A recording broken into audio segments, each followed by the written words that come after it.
Hey, Assalamualaikum. I am Prabha Fatima, the owner of my page.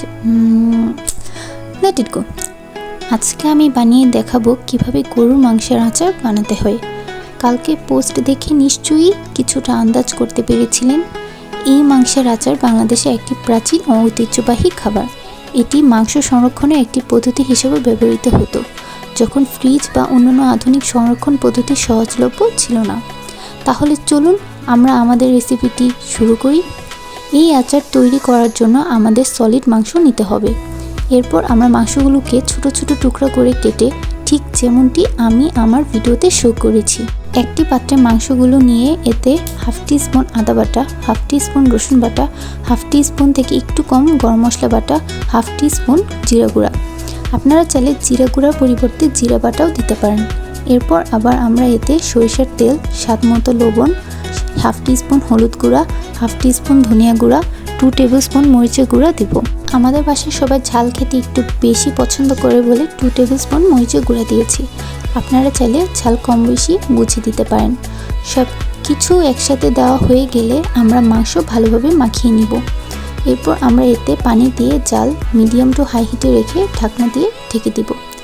যখন পানি একেবারে শুকিয়ে আসবে তখন আমরা মাংসটি নামিয়ে ফেলব।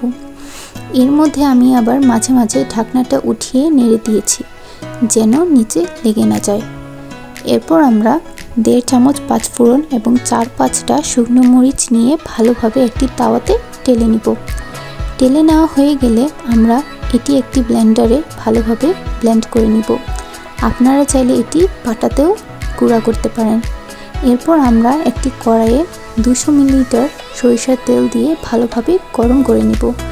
গরম হয়ে আসলে আমরা এতে দারচিনি, 2-3টি এলাচ, তেজপাতা, 5-6টি শুকনো মরিচ এবং 5 ফোড়ন দিয়ে ভালোভাবে নাড়তে থাকব যতক্ষণ না পর্যন্ত একটি সুঘ্রাণ বেরিয়ে আসে। এরপর আমরা এতে আদা এবং কতগুলো রসুনের কোয়া দিয়ে ভেজে নিব। রসুনগুলো হালকা লাল হয়ে আসলে এতে আমরা আগের থেকে রান্না করে রাখা মাংস ঢেলে দিব। মাংস ভালোভাবে নেড়ে এতে আমরা 2 টেবিল স্পুন তেঁতুলের রস এবং 1.5 চা চামচ ভিনেগার বা লেবুর রস দিয়ে দিব। এরপর এটি কিছুক্ষণ ভালোভাবে নেড়ে এতে গরম মশলা গুঁড়া, শুকনো মরিচের গুঁড়া এবং আগে থেকে ব্লেন্ড করে রাখা 5 ফোড়নের গুঁড়া দিয়ে ভালোভাবে কিছুক্ষণ নেড়ে নেব। মনে রাখবেন, মাংস দেওয়ার পর তেলের মধ্যে মাংস বেশিক্ষণ ভাজবেন না। বেশি ভাজা হয়ে গেলে মাংসগুলো কিন্তু শক্ত হয়ে যাবে। রান্না হয়ে গেলে মাংস ঠান্ডা করে একটি বায়ুরোধক পাত্রে রেখে দেব। মনে রাখবেন, মাংসটি ঠান্ডা করার সময় আমরা এর ঢাকনা না দিয়ে ঠান্ডা করব। ঢাকা দিলে কিন্তু সেই ঢাকনাটা ঘেমে যাবে এবং সেই পানিটা আচারে পড়ে কিন্তু আচারে ফাঙ্গাস চলে আসবে। এই গরুর মাংসের আচার আমরা কয়েক মাস পর্যন্ত এভাবে স্টোর করে রাখতে পারবো। চেষ্টা করবেন রান্না করার সময় সাথে সাথে এই আচারটি না খেয়ে কমপক্ষে 2 সপ্তাহের জন্য বয়ামের ঢাকনা খুলে রোদে দিয়ে খেতে।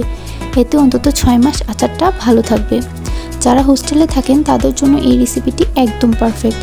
এই আচার খেতে অত্যন্ত সুস্বাদু এবং ভাত, রুটি, খিচুড়ি ও পোলাওয়ের সাথে খুব ভালো লাগে। এছাড়াও এই আচারে থাকা মশলাগুলো মাংসকে দীর্ঘ সময়ের জন্য সংরক্ষণ করতে সাহায্য করে।